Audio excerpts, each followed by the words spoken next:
La crise requin maintenant. Et après, des experts du monde entier sont à La Réunion cette semaine. Thème de la rencontre, les bases biologiques et écologiques pour une gestion raisonnée du risque requin.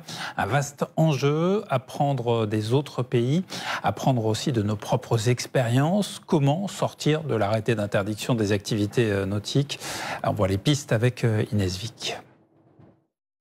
Défilé anti-requin. En passant par la vigie, La Réunion a déjà une stratégie de lutte contre les requins efficace. Mais elle peut encore apprendre de ses voisins. Voici un exemple concret présenté par un chercheur australien. Il y a maintenant des matériaux qui peuvent réduire la sévérité des morsures. C'est une fibre particulière qui est très très forte, mais aussi très très légère et qui peut être incorporée au néoprène. Et donc en fait c'est comme une combinaison normale, mais qui a cette fibre spéciale. Un autre partage d'expérience nous vient d'Afrique du Sud, où l'objectif est de permettre la baignade en toute sécurité sans abattre les requins. Un dispositif expliqué par Sarah Waris du programme des Shark Spotters en Afrique du Sud. On a affaire seulement à des requins blancs.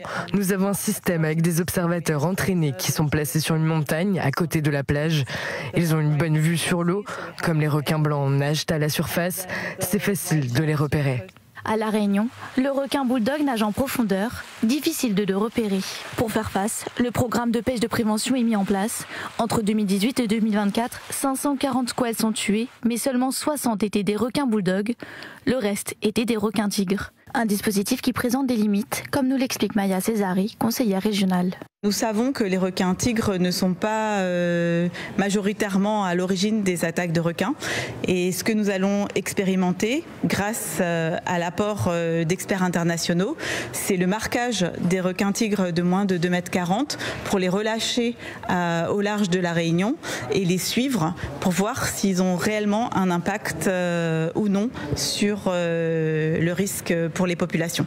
Les discussions se poursuivent toute la semaine. L'objectif à long terme pour La Réunion, la réouverture de nos océans et peut-être des zones de baignade dans le nord et l'est de l'île.